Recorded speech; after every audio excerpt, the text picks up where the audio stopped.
Et elle est passée devant le doyen des juges qui lui a notifié les charges et son inculpation.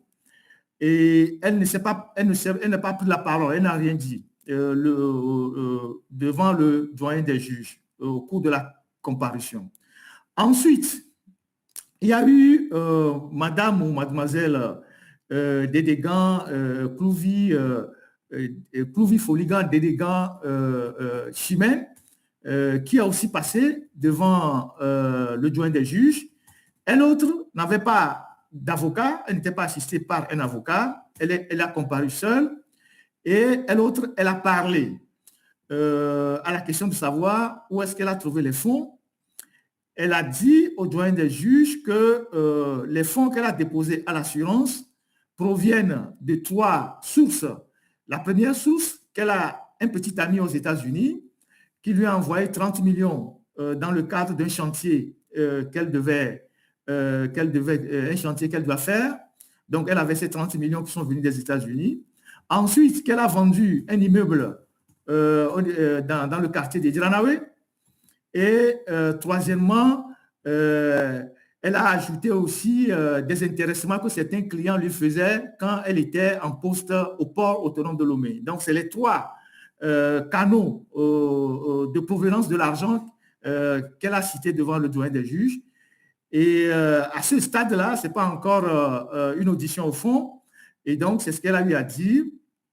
Et donc, le doyen des juges les a inculpés assorti des conditions drastiques suivantes. Confiscation de leur passeport avec interdiction de sortie du territoire, obligation pour les 2 dames de se présenter chaque début du mois dans le bureau du doyen des juges pour émarger une fiche de présence, gel de leurs avoirs dans toutes les banques et les assurances, et puis voilà, une dernière condition, interdiction, non pas une interdiction, si elles veulent se rendre à l'intérieur du pays, si elles veulent sortir de Lomé, il faut qu'elles obtiennent l'autorisation du juge avant de sortir de Lomé.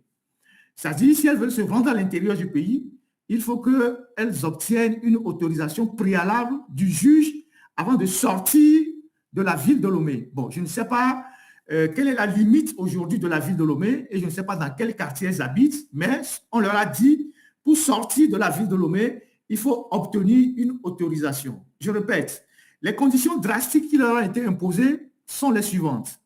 Confiscation de leur passeport avec interdiction de sortie du territoire. Ensuite, gel de leurs avoirs dans toutes les institutions financières à titre conservatoire. Elles ont l'obligation de se présenter chaque début du mois au bureau du doyen des juges pour émarger une fiche de présence. Et pour aller à l'intérieur du pays, elles doivent obtenir au préalable une autorisation du doyen des juges avant d'aller à l'intérieur du pays. Alors, les charges qui sont retenues contre elles, c'est l'enrichissement illicite et le blanchiment de capitaux. Donc, ce sont les 2 charges qui sont pour le moment retenues contre ces 2 dames-là. Et elles ont comparu libres. Elles sont retournées chez elles libres. Et les enquêtes continuent. Et certainement, la prochaine fois que le doyen des juges va les écouter, ça va être une audition au fond du dossier. Alors, qu'est-ce qu'on peut en déduire? Je sais que ces dames-là, elles ont dissimulé beaucoup d'argent aussi sur les comptes de leurs parents. Je vous donne par exemple le cas de mademoiselle Dédégan, Clouvy Dédégan.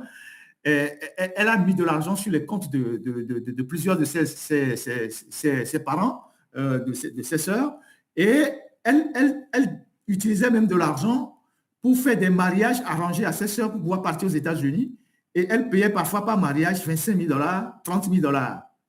Et elle a une de ses sœurs qui est déjà aux États-Unis, avec laquelle ils ont fait ce mariage arrangé. Le monsieur descend à Lomé, c'est des Américains, et ils font le mariage dans une mairie. Ça permet à la dame, à sa sœur, d'obtenir un visa pour pouvoir partir aux États-Unis. Une est déjà aux États-Unis, elle a déjà la green card, ça a été payé à 30 000 $. Une deuxième un mariage a été fait, elle s'apprêtait à prendre les visas quand Donald Trump a arrêté les visas pour le moment, donc elle traîne à Lomé. Et sur les comptes de cette dame-là, ils ont beaucoup d'argent. Et donc, quand elle va dire devant le juge que c'est son ami aux États-Unis, son mari ou son copain qui lui a envoyé 30 millions pour faire un chantier, et elle-même, elle a vendu une maison, et après, il y a les cadeaux que les gens lui donnent dans le cadre de son travail, c'est avec tout ça qu'elle est partie faire l'assurance vie. Je ne sais pas si elle prend le juge d'instruction pour un con, parce que si le juge d'instruction est arrivé à les inculper, c'est qu'il a déjà tous les éléments en sa possession pour pouvoir les inculper. Et la semaine prochaine ou dans les jours prochains, c'est M. Labari qui va passer aussi devant le doyen des juges d'instruction. Et donc, c'est un dossier qui suit son cours. Et tous ceux qui ont raconté leur vie en disant « Ah oui, que c'était des histoires » et tout ça. Maintenant, vous pouvez aller chez le doyen des juges, son bureau est au tribunal, pour lui poser la question de savoir sur la base de quel élément probant qu'il inculpe les deux dames. Parce que si on vous inculpe pour blanchiment d'argent et enrichissement illicite, c'est des charges très lourdes. Si le doyen des juges, après avoir ouvert son instruction, en arrive à cette conclusion-là, c'est que c'est des charges très, très, très lourdes.